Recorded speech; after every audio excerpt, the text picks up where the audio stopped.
of a Russian bank. He, his wife, and 13-year-old daughter were found in their Moscow apartment on Monday.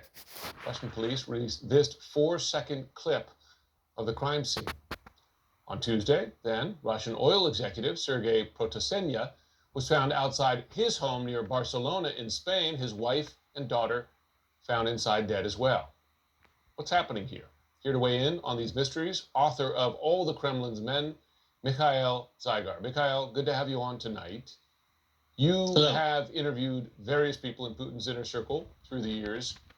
Tell us what you make of this, because in Russia, when deaths like this happen, there is often a story behind it. I'm not a huge fan of conspiracy theories, and I won't haste to make a conclusion that there is a mysterious series of murders. Probably it might have been a coincidence so far, because one death is in Moscow, another in Barcelona. But it's definitely very important how those deaths could be perceived by Russian elites and by Russian businessmen, by Russian bureaucracy who stay in Moscow, because a lot of people have an alternative in mind, to leave or to stay. A lot of people belonging to Russian business elite are shocked by the war, and most of them are not supporting the war because they understand that they are losing. They're going to lose everything they have. So probably for them that's a huge shock, and having in mind an option to leave or to stay, they see those terrible deaths, and probably that could be perceived as some kind of a warning or a very bad sign for them.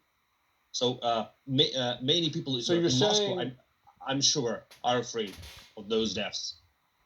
Particularly the fact that one of these took place in Spain, because Putin, and again, to your point, we don't know the circumstances behind it, but we do know that in the past, Putin has gone after his enemies and critics outside the country. If you think of Alexander Litvinenko in London in 2006, or Sergei Skripal, also in England in Salisbury in 2018, and Navalny as he was flying inside the country. You're saying that people inside Russia today who might think they'd be safe out of the country wouldn't be so convinced of that anymore. Yeah, I would not compare those two guys to Navalny or Skripal. I think these are mid-level managers of state-owned corporations, but state-owned corporations are probably could be a subject of Western sanctions. So everyone is nervous. Definitely, it could be suicide as well, because a lot of people are really nervous those days, depressed, devastated, losing everything they had, and probably heavily drinking.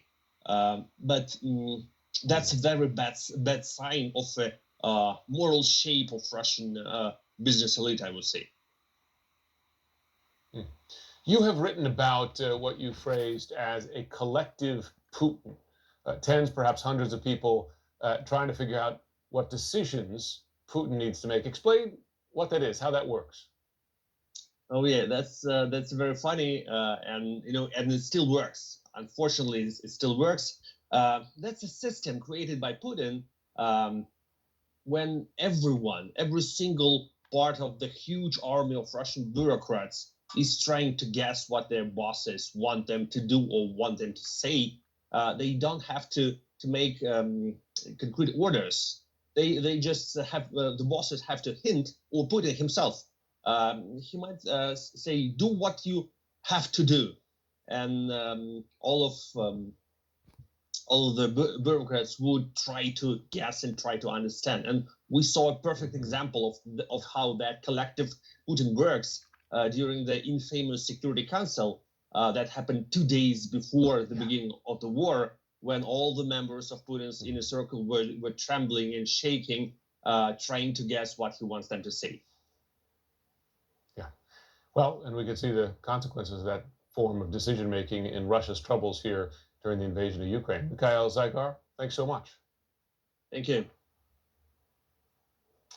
So, Laura, we're going to look inside the Kremlin.